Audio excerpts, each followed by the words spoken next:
Oke guys, gue kali ini mau nerangin apa yang gue terangin nanti di webinar. Webinar itu kayak begini, santai gitu ya. Pertama, ini penting banget bagi kamu-kamu yang masih bingung ini gue kenapa. Gue akan jelasin apa itu psikosomatik.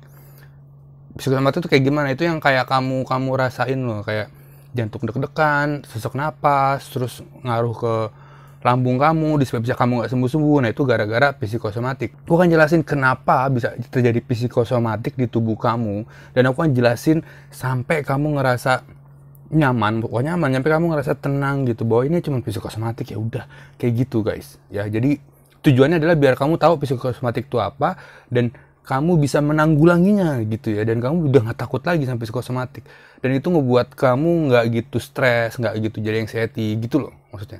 Oke, yang kedua, gue akan jelasin apa yang terjadi. Apa yang terjadi di tubuh kamu, dan apa yang terjadi jika ini dibiarkan, dan itu akan menjawab semua kenapa dispepsia kamu nggak sembuh-sembuh. Kenapa kamu jadi gampang cemas, kenapa kamu sedikit-sedikit takut, kenapa kamu jadi takut mati segala macam, takut kena penyakit berat, itu aku jelasin nomor 2. Dan nomor 3, nanti aku jelasin solusinya. Seperti biasa, aku kasih kamu solusi gimana cara menanggulangin psikosomatik tersebut. Jadi kamu nggak lagi takut. Jadi ini seminar ini akan ada di setiap Jumat ya, Jumat ini sama Jumat minggu ini sama Jumat minggu depan di bulan September ini. Jadi bagi kamu-kamu yang masih mau daftar, silakan, pendaftaran masih dibuka. Sama seperti webinar aku sebelumnya, kamu akan masuk ke dalam grup WhatsApp, di mana di bulan depannya ketemuan lagi sama kamu, kopdar lagi, kita Zoom meeting lagi, dan kali itu gratis hanya untuk yang udah ikut webinar. Karena di situ nanti aku kasih tugas-tugas, aku kasih pengembangan-pengembangan gimana caranya nyampe akhirnya kamu gak gitu takut lagi sama psikosomatik ini. Dan ini berikut ada tayangan beberapa cuplikan-cuplikan di saat aku webinar. Ya guys ya, silahkan ditonton, dan jangan lupa kalau mau daftar silahkan hubungi Yuni di nomornya, atau cek di deskripsi video atau di komen paling atas kayaknya gue kasih di situ juga. See you next time. Jadi intinya kalau stres asam lambung nyemprot, udah gitu, itu udah peraturannya begitu. Pikiran stres, asam lambung nyemprot. Jadi kalau Mbak stres, ini gue kenapa nih? Asam lambung nyemprot lagi. Makin parah lambungnya. Dari dulu gue kena penyakit ini, anxiety, gue sampai nggak bisa keluar rumah. Keluar rumah hanya bisa di pagar depan rumah. Gue nggak berhenti ngerokok, gue nggak berhenti ngopi loh. Gue ngopi, ngerokok, jalan terus. Karena gue tahu, gue dari sini. Jadi istilahnya lambung gue nggak sakit. Lambung gue nggak apa-apa. Otak gue yang kenapa-napa. Kan ini anxiety doang nih. Gitu. Kenapa? Karena gue udah coba minum obat lambung apapun, dari yang murah sampai mahal, nggak sembuh-sembuh. Makanya gue bilang, nih jangan-jangan lambung gue nggak apa-apa. Ya bener, lambung gue mau diobatin apapun ya nggak apa-apa, orang dia nggak salah, yang salah otak gue. Itu. Badan kayak melayang, kayak nggak di tubuhnya gimana tuh?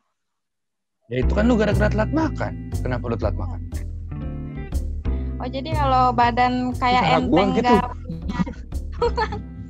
Oh itu jadi lu yang telat makan. Iya. Ya udah gini deh, ini buat lo ya, gue kasih tugas ya. Nanti kan lo masuk ke grup WhatsApp ya. Di grup WhatsApp itu ada Beli Lolo ya. Lo besok lakuin tugas ini ya. Besok lo jangan besok pagi lo nggak usah makan ya, sampai siang, sampai jam 2 baru lo makan. Ya. Nanti kalau lo kelingan lapor. Kita tes aja, kita tes. Apakah kelingan yang lo lakuin, yang lo alamin adalah gara-gara telat makan atau enggak? Jadi kita tes. Lo besok telatin makan sampai lo kelingan, biar lo tahu, oh itu dari telat makan. Tuh. Karena gue udah tes, itu dari telat makan.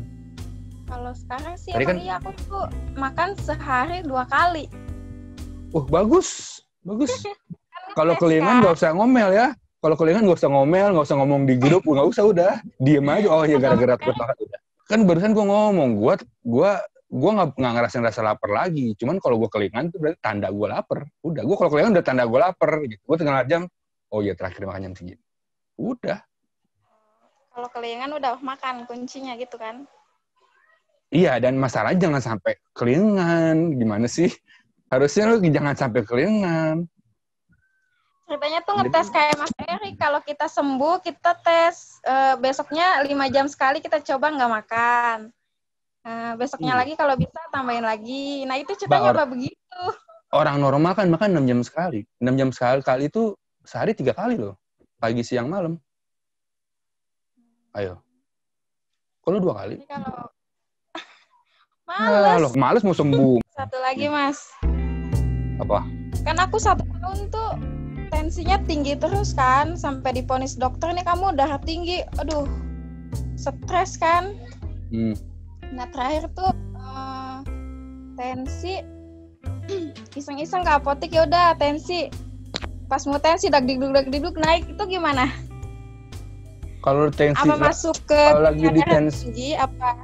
Kalau lagi di tensi gue bilang tadi kan, kalau lagi di tensi cuman lu nya lagi panik atau lu nya cemas di tensi, ya pasti tensi lu tinggi.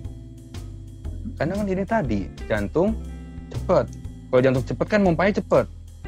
Jadi kalau jantungnya gini kan aliran darah cepet kan jadinya kan. Jadi orang normal gini. Orang ini gue lagi normal, mungkin gue lagi normal cowok kan ada 125 ya, 125 lah cowok lah.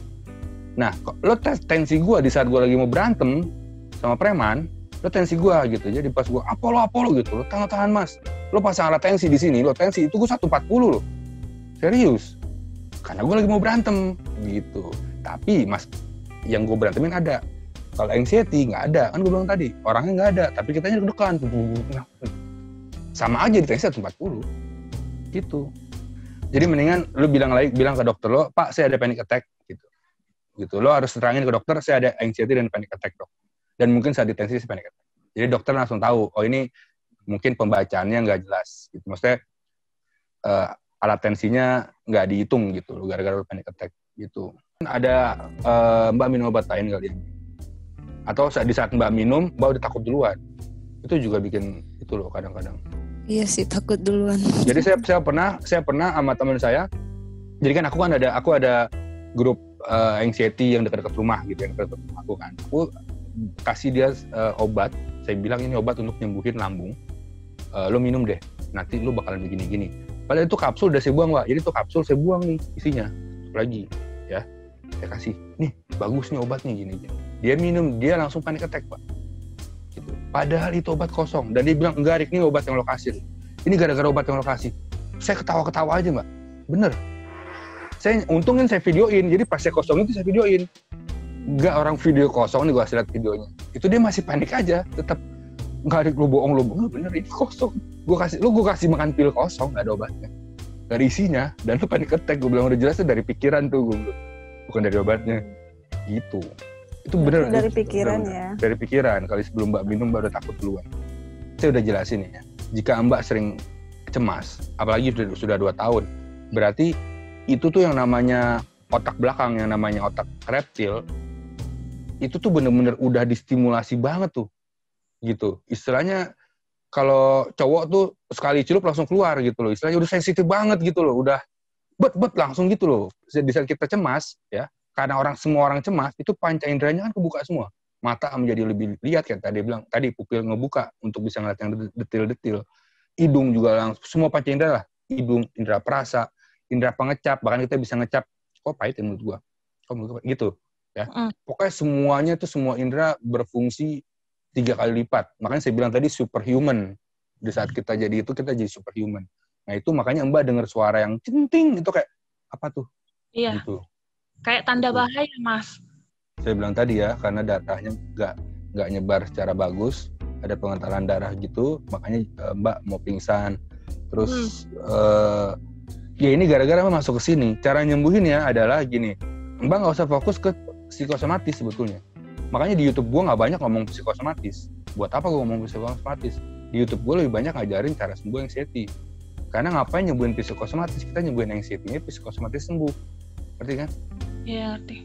Nah iya, jadi kita fokus ke nyembuhin anxiety-nya. Kan lo jadi berpikir gue gak berguna, gue gak bisa keluar rumah, ya kan gue gangguan jiwa gitu. Padahal orang gangguan jiwa kenapa gitu? Justru yang gangguan jiwa itu adalah orang-orang yang selingkuh, cuman dia gak ada rasa bersalah sama istrinya. Nah, itu baru gangguan jiwa guys. Kita mah enggak, mereka lebih parah pada kita. Slow jadinya. Kamu sudah aware bahwa itu adalah gangguan anxiety gara-gara fight or flight system yang menyebabkan bla bla bla bla bla bla bla bla. Oke, yang menyebabkan jantung begitu, lambung begitu, nggak sembuh-sembuh, dispepsia nggak sembuh-sembuh. Ya gara-gara kamu stres. Sama rumusnya adalah stres, asam lambung, nyemprot. Ini udah rumus. Jadi kalau lo nggak akan bisa nyembuhin asam lambung kalau lo stres. Stresnya gara-gara apa? Ya kalau ada masalah yang bisa lo kelarin. Ada masalah yang tidak bisa lo kelarin, kasihin ke Tuhan, jangan lo pikirin. Ya, dan ingat kalau dikasih ke Tuhan jangan dipikirin lagi. Kadang tuh orang ada masalah lo pegang, nggak lo kelarin juga kagak, lo kasih ke Tuhan juga kagak. Ya udah lo stres terus, asam lambung naik terus. Terus lo bilang, dok kenapa nggak sembuh-sembuh? Ini obat yang lo kasih ke gue nggak mujarab.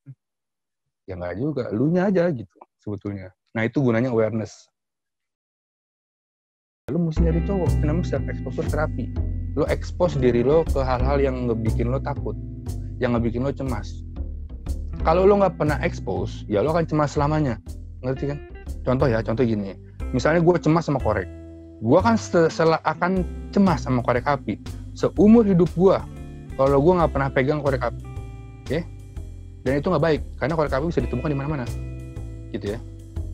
Jadi, gue harus melakukan self-exposure terapi. Gue harus ambil korek apinya, gue pegang-pegang, gue mainin, gue kantongin, sampai otak gue berpikiran, oke, ini nggak apa-apa.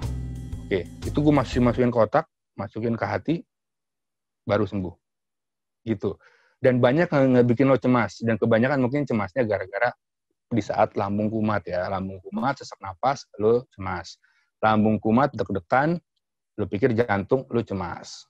Gitu. Tapi yang tadi udah gue kasih tauin gara-gara lambung semuanya dan gara-gara apa. Jadi lo harus aware, begitu lo aware lo udah gak cemas lagi. Karena lo cuma tahu, oh ini cuma serangan lambung. Semua orang pernah lambung kumat. Penyakit lambung tuh yang disebut mah itu wajar banget gitu. Elunya aja yang bikin gak wajar. Tanya lagi boleh nggak Mas Erik? Balik udah ya. Mau nanya tadi tuh. Jangan COVID lagi lo ditanya lo, terjadi panjang lagi. Enggak, ya, ini aku mau nanya ini apa obat asam lambung tuh ya dok ya, itu boleh diminum itu ada jangka waktunya nggak sih? Berapa lama? 2 minggu apa sebulan gitu? Terus harus dihentikan, dilanjutin lagi? Nggak boleh terus-terusan gitu maksudnya? Maksimal 3 bulan. Itu tiap hari 3 bulan non-stop gitu boleh? Maksimal 3 bulan. Ini dari lansoprazol juga ketinggian dok. Lansoprazol, omeprazol juga 3 bulan. Itu dari dokter Ari ya 3 bulan. Yang maksimal banget. Dipaksa itu 3 bulan. Tapi kalau bisa sih, kalau itu organik, itu sebulan selesai kok, seminggu 2 minggu. Tapi kalau sampai prolong, berarti NCT. Iya udah gitu. Iya, soalnya kalau aku tuh kalau ANSI juga minumnya obat lambung dok. Kalau ANSI-nya kumat minumnya obat asam lambung. Jadi bisa lama gitu minumnya dok. Nah, itu kan dulu. Nah, itu dulu Bang Leli. Sekarang udah masuk dalam ACI, harus ganti, harus ada bedanya dok. Iya, harus pokoknya nggak boleh asam lambung, nggak boleh kumat, ikutin pola makan yang sehat, 4P disiplin. Pola pikir dijaga biar nggak stres. Udah asam lambung nggak kumat-kumat, nggak perlu minum obat. Iya, siap Bang Erik.